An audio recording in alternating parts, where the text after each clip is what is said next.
শেখ হাসিনাও পালাবে না, তার কর্মীরাও পালাবে না।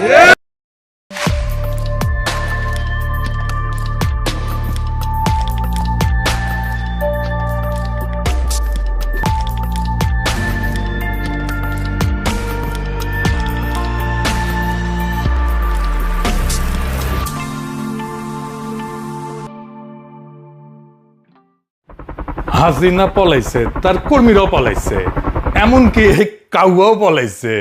এডিটর সাহেব, কাউয়ার সাউন্ড নেন অনেকদিন পরে।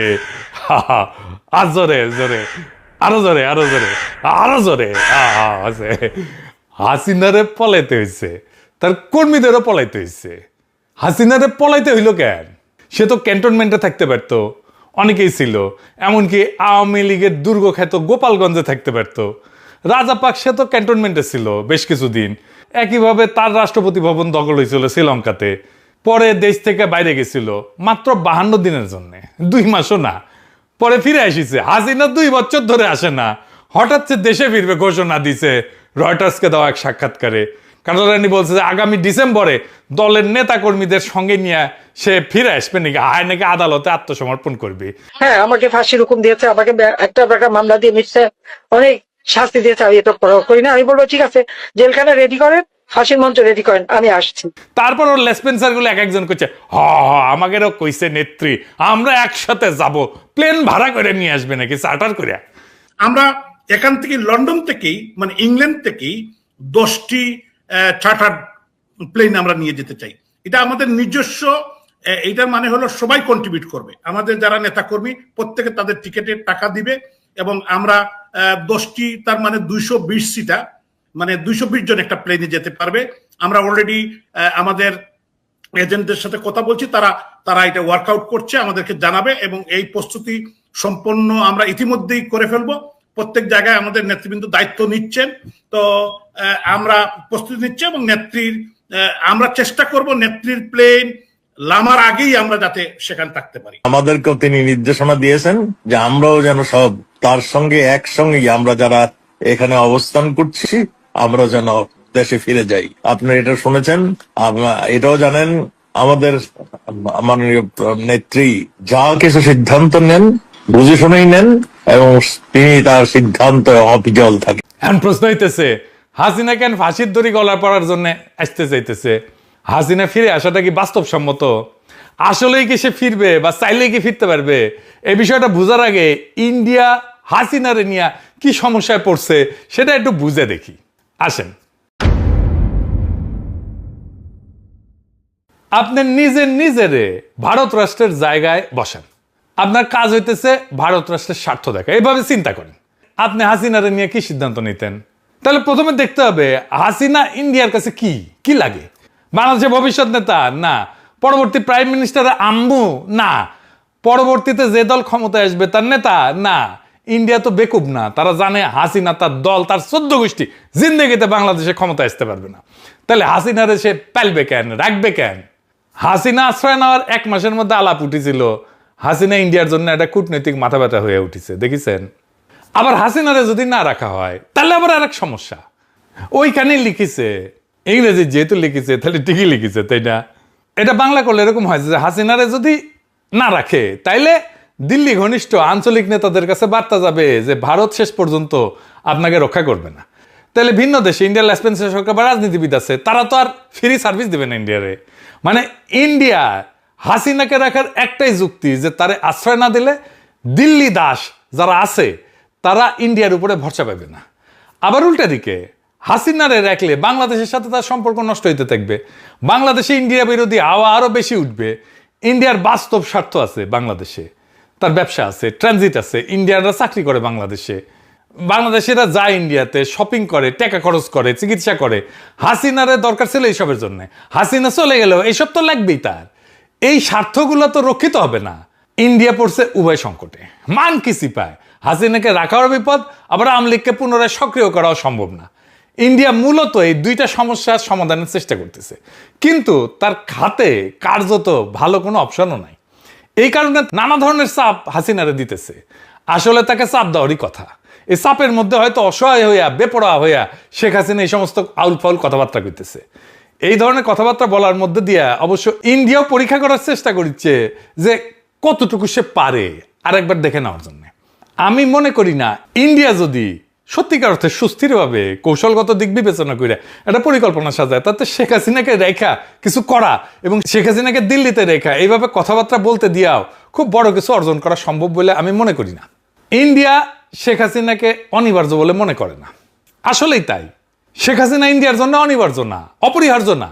হাসিনাকে অনাবশ্যক করে দেওয়ার চেষ্টা ইন্ডিয়া আগেও করেছে, সক্রিয়ভাবে করছে, ফাইনালি এক্সিকিউট করতে পারে নাই। কংগ্রেস ছিল সেই উদ্যোগ, আজকালকার চ্যানেরা হয়তো সেই ইতিহাস জানে না। আসেন সেটা দেখি। শেখ হাসিনা যে তাদের কাছে অনিবার্য না, অত্যাবশ্যকীয় না, অপরিহার্য না, এই ভাবনাটা নতুন না। এটা 2008 সালে এরকম একটা পরীক্ষা নিরীক্ষা তারা করছিল। তখন র্যাটস দিয়া সংস্কারপন্থী আওয়ামী লীগকে জন্ম দেওয়ার চেষ্টা করে ইন্ডিয়াই করেছিল এটা। র্যাটস মানে জানেন তো, RATS, রাজ্জাক, আমু, তোফায়েল আর সুরঞ্জিত, এই 4 জনের নামের প্রথম অক্ষর দিয়া র্যাটস।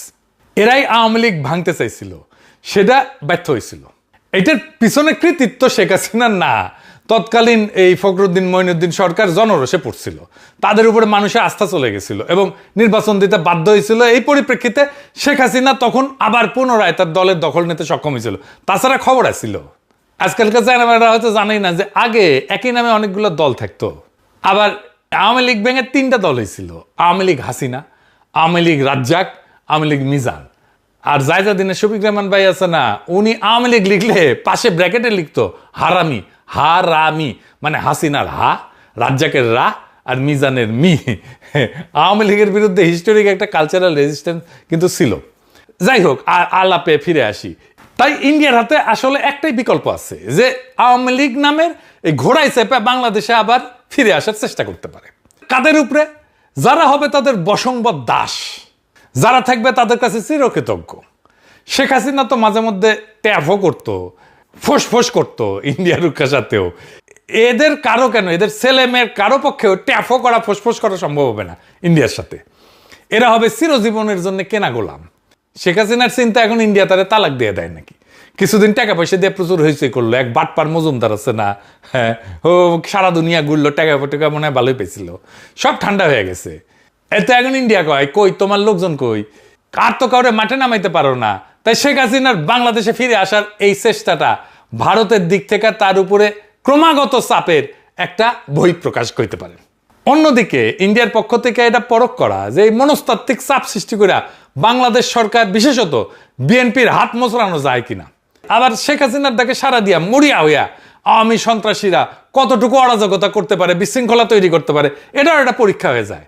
এই সমস্তের বাইরে এই আওয়াজের কোনো মূল্য নাই আপাতত। যে সমস্ত বাকশালী সন্ত্রাসী এখনো দেশের আনাচে কানাচে বিক্ষিপ্ত এবং বিচ্ছিন্নভাবে জাতীয় সম্পদ লুণ্ঠনকারী হাসিনার জ্ঞাতি গোষ্ঠীর সমর্থনে মিছিল বের করে, স্লোগান দেয়, তার মাত্রা কমে যাবে। আর দেখবেন সামনে কমে যাবে, এটা আর হবে না। শুধু রাজনৈতিক তৎপরতা না, এদের সামাজিক সাংস্কৃতিক সহ সকল ধরনের কর্মকাণ্ডই বিএনপি, জামাত এবং এনসিপির মতো দলগুলোর সম্মিলিত প্রতিরোধের মুখে পড়বে। ফ্যাসিবাদ বিরোধী জাতীয় ঐক্য 24 সালের জুলাই আগস্ট মাসের মতো দেশব্যাপী পুনরায় আবারও দৃশ্যমান হবে। ফলে আওয়ামী লীগ এবং ইন্ডিয়ার প্রতি দুর্বল সকল রাজনৈতিক, সাংস্কৃতিক, সামাজিক শক্তিসমূহ ব্যাপক জনরোষের কবলে পড়বে। আগামী ডিসেম্বরে বাংলাদেশময় জুলাই বিপ্লবের পুনর্জাগরণ সৃষ্টি হবে, এটা দেখে নিয়েন, লিখে রাখতে পারেন। তবে এটাকে সংগঠিত করার যে কাজটা দেশের প্রধান 3টে দলের শীর্ষ নেতাদের ঐক্যবদ্ধভাবে এখনই শুরু করতে হবে। দেশে ফিরে আসার যে আস্ফালন খুনি হাসিনা করছে, তা বাংলাদেশের গণতন্ত্রের নব অভিযাত্রার পথে সবচেয়ে বড় হুমকি। ঘাতক খুনি লুটারেরা ফিরে আসা মানে ফ্যাসিস্ট দুঃশাসনের পুনঃপ্রবর্তন ঘটা। আমাদেরকে খুবই জোরের সাথে বলতে হবে যে শেখ হাসিনা ফিরে আসতে চাইছে, ভালো কথা। শেখ হাসিনা ফিরে আসুক, আমরা অবিলম্বে শেখ হাসিনার ফাঁসির রায় কার্যকর করব। ওর আপিলের কোনো সুযোগ নাই।